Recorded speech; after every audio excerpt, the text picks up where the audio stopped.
ನಮ್ಮ ದೇವರು ಕರ್ತನಾದ ಯೇಸು ಕ್ರಿಸ್ತನ ನಾಮದಲ್ಲಿ ಅನುದಿನದ ಆಹಾರ ಪ್ರಿಯರಿಗೆ ಪ್ರೀತಿಯ ಶುಭಾಶಯಗಳು. 2025 ಮಾರ್ಚ್ ತಿಂಗಳ 28ನೇ ತಾರೀಕಿನ ಶುಕ್ರವಾರದ ದೇವರ ವಾಕ್ಯವು ಆಧ್ಯಾತ್ಮಿಕ ಕಾಯಿಲೆ.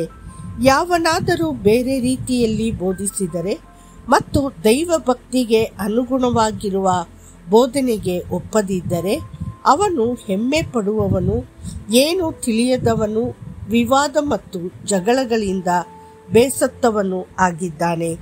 1 ತಿಮೋಥೆಯನಿಗೆ 6:3 ಮತ್ತು 4.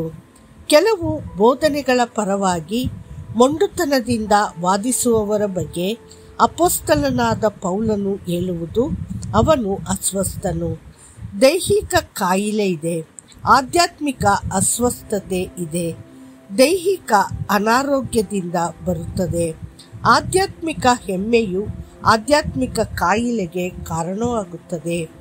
ಇಂದು ನಾವು ಅನೇಕ ಚರ್ಚ್ ವಿಭಾಗಗಳನ್ನು ನೋಡುತ್ತೇವೆ.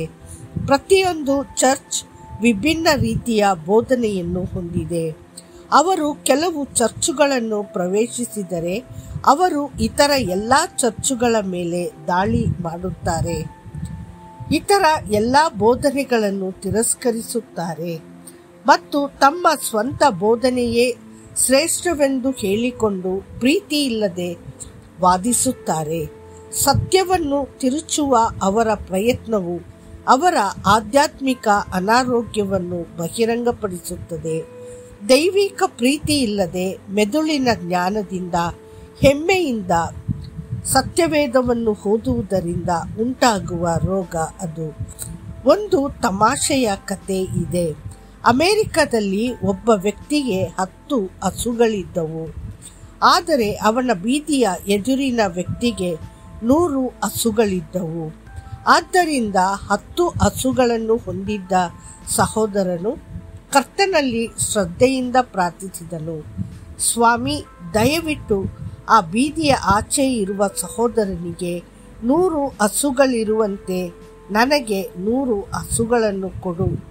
ಇದು ಪ್ರಯೋಜನಕಾರಿಯಾದ ಪ್ರಾರ್ಥನೆ. ಅದೇ ಸಮಯದಲ್ಲಿ ಭಾರತದಲ್ಲಿ ಒಬ್ಬ ನಂಬಿಕೆಯುಳ್ಳವನಿಗೆ 10 ಹಸುಗಳಿದ್ದವು. ಅವನ ಎದುರಿನ ಮನೆಯಲ್ಲಿದ್ದ ವ್ಯಕ್ತಿಗೆ 100 ಹಸುಗಳಿದ್ದವು. 10 ಹಸುಗಳನ್ನು ಹೊತ್ತಿದ ಆ ವ್ಯಕ್ತಿ ಮಂಡಿಯೂರಿ, ದೇವರೇ, ಬೀದಿಯ ಆಚೆ ಇರುವ ಆ ಮನುಷ್ಯನಿಗೆ 100 ಹಸುಗಳು ಏಕೆ ಬೇಕು ಎಂದ. ಆದ್ದರಿಂದ ಅವನು ಹೆಮ್ಮೆ ಪಡುತ್ತಾನೆ, ಆ ಹಸುಗಳನ್ನು ನೀವು ಏನು ಮಾಡುತ್ತೀರಿ ಎಂದು ನನಗೆ ತಿಳಿದಿಲ್ಲ.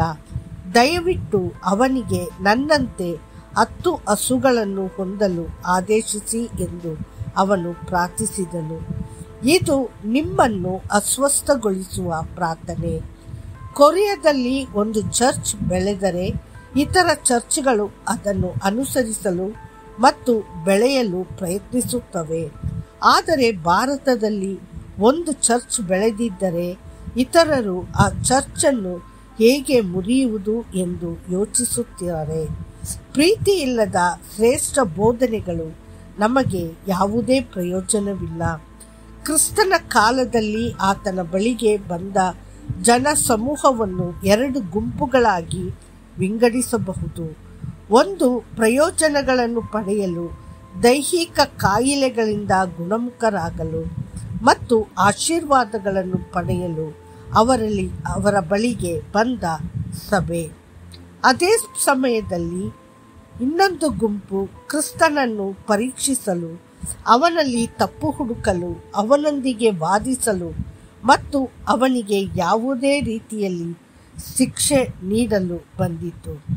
ದೇವರ ಮಕ್ಕಳೇ, ನೀವು ಕರ್ತನನ್ನು, ವಿಶ್ವಾಸಿಗಳನ್ನು, ಚರ್ಚ್ಗಳನ್ನು ಮತ್ತು ಸೇವಕರನ್ನು ದೈವಿಕ ಪ್ರೀತಿಯಿಂದ ಪ್ರೀತಿಸುವಂತಾಗಲಿ. ನೆನಪಿಡಿ, ನಿರೀಕ್ಷೆಯು ನಮ್ಮನ್ನು ನಾಚಿಕೆಪಡಿಸುವುದಿಲ್ಲ, ಏಕೆಂದರೆ ನಮಗೆ ಕೊಡಲ್ಪಟ್ಟಿರುವ ಪವಿತ್ರಾತ್ಮದ ಮೂಲಕ ದೇವರ ಪ್ರೀತಿಯು ನಮ್ಮ ಹೃದಯಗಳಲ್ಲಿ ಸುರಿಸಲ್ಪಟ್ಟಿವೆ. ರೋಮಾಪುರದವರಿಗೆ 5:5. ಕರ್ತನು ನಿಮ್ಮನ್ನು ಆಶೀರ್ವದಿಸಲಿ. ಆಮೇನ್.